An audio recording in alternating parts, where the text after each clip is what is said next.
Moi, ce que je reproche, c'est que la toubib qui l'a vue, elle a soupçonné la grippe A et qu'elle lui a pas dit.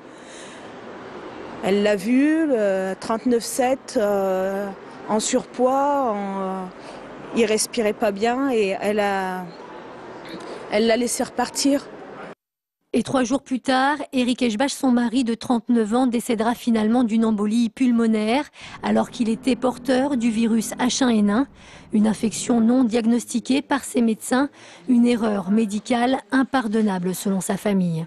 Je considère ça comme une faute médicale, de ne pas avoir tenté, de ne pas l'avoir fait examiner, de façon à essayer de le tirer de ce mauvais pas.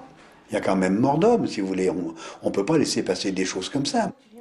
Quelques jours après son décès, la famille décide donc de porter plainte contre les 2 médecins qui l'ont ausculté, coupables selon elle de ne pas avoir su déceler les signes d'infection de la grippe A. Éric Eschbach souffrant en effet d'insuffisance respiratoire et montrant des signes importants de fièvre jusqu'à 39,7 degrés. 39,7, c'est quand même pas une petite fièvre et donc on n'avait pas à l'examiner sur un coin de table. Si elle avait écouté, si elle l'avait ausculté, elle aurait immédiatement décelé les problèmes respiratoires qui justifiaient qu'il soit pris en charge très très rapidement. Hier, le parquet de Vienne a donc décidé d'ouvrir une information judiciaire pour déterminer les responsabilités des 2 médecins, la toute première en France dans une affaire de décès due à la grippe A.